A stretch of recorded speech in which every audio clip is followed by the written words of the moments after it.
Please watch whole thing, it's not that long. I want to ask you now, refine, bleached, and deodorize. Big $10 scary words. Right. Specifically, what's going on that you're concerned about in that? The refining, the heating, oxidation, we can table that, that's obvious. Refining, bleaching, deodorizing. What specifically in that chemical process is increasing risk? There have been studies on this. Steve, will you show my screen real quick? So we have, this is a study on the estimated trace amounts of benzene and solvent extracted vegetable oils in seed oil cakes. All seed oils are solvent extracted. So again, they're talking vegetable oils versus seed oils, but you can look in here and you can see if you read the paper that there are often trace amounts of benzene, which is a known carcinogen in seed oils. There are other potential contaminants also. So we have studies looking at... Petroleum's one? Acrolein is one. That's when you heat the oil. You can look at the presence of heavy metals in vegetable oils. That's been looked at. Now, I mentioned this early in the podcast. Antimony is probably the biggest issue. It's migration from the polyethylene containers of edible vegetable oils. And then the third one to consider is that the vegetable oils are actually quite high in phthalates. We haven't talked about this at all. Phthalates are endocrine disrupting sort of fragrance. Phthalates are in vegetable oils? Yeah. And this is, they say it in the title, non-negligible exposure source to humans. Wow. And they actually give a relative amount here. In this paper, they do the calculated average estrogenic equivalence of several major phthalates in edible oils. It falls into the range of 2.7 to 958.1 nanograms of estradiol per liter, 45 to 396 times those in bottled water. So this is a non-negligible amount of estrogen. Wait.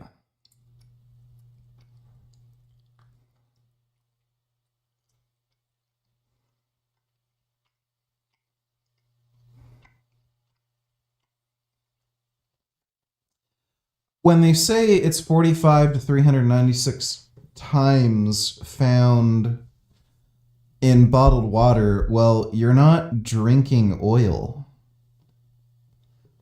So, what the fuck does this matter? You might just, pour out a little tablespoon if you're just, greasing a pan. So, if you're not chugging bottles of oil, why does this matter? Yeah, it says per liter. Who the fuck cares? So this is a non-negligible amount of estrogenic equivalents from these phthalates. We're talking there's a massive exposure to humans today cumulatively to these phthalates. So right. If I've never heard many people talk about this in seed oils, and whether this is coming from the processing or the storage in the plastic containers, you could solve this by putting a soybean oil into a glass container, but that's never going to happen, right? Most of these oils are in these polyethylene plastic containers. Olive oil and avocado oil are pretty much always in glass containers.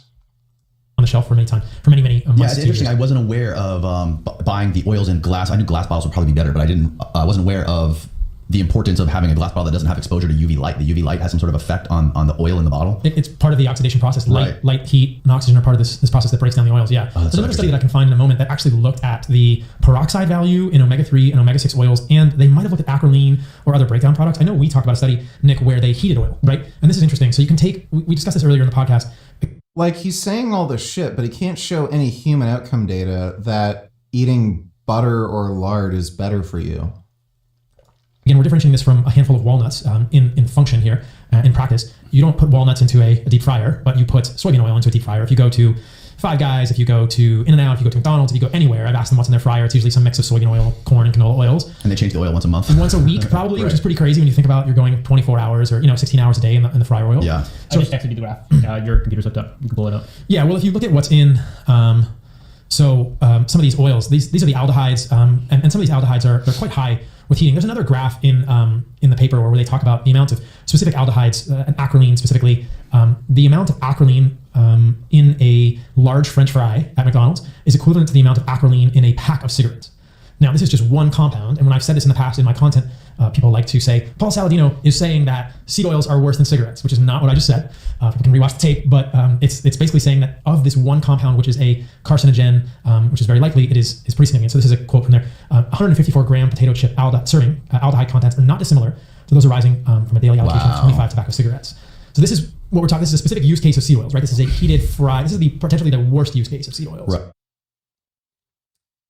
If you look at cancer, could be site-specific or all cancers combined.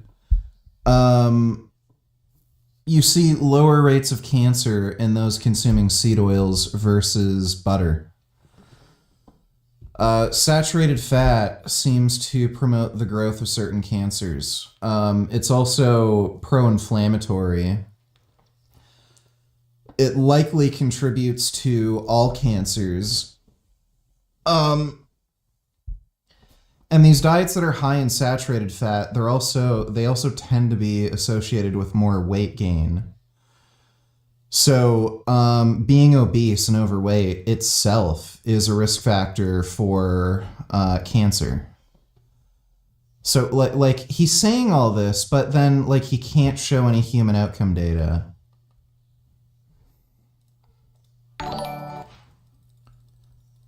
Yeah, nice try. Right. That looks to be very bad, but at least in terms of that one compound. So there's a spectrum here. So what about like Steak and Shake down the road? They're advertising that they cook all their fries in tallow now. So my perspective is this doesn't solve the equation completely. If you actually, when you read into that one, they never solved this problem where the fries were pre-soaked in seed oils. Oh no. So they're cooking them in tallow. The tallow they're cooking them in has been altered. It's refined. So it has less saturated fats and more monounsaturated fats, so they can work with it more easily. So it's a liquid at room temperature. Tallow is not usually liquid in 73, 74 degrees. So the Steak and Shake tallow is a refined tallow that has more monounsaturated fats, less saturated fats, just at a clean, just a simple organic chemistry equation like peroxide value.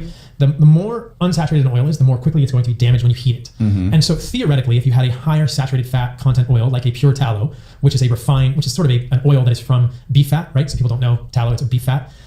It's solid room temperature. If you were to heat that oil, it's going to have a lower degree of oxidation, not zero, but a lower degree of oxidation relative to olive oil. Olive oil will have a higher degree of oxidation, a lower degree of oxidation relative to a seed oil. Down the road we go. And so theoretically, Steak and Shake cooking in their fries in tallow decreases the amount of things like this acrolein, these aldehydes, somewhat. But I just think that for human health long term, look, I've eaten French fries in my life. We're all gonna eat French fries.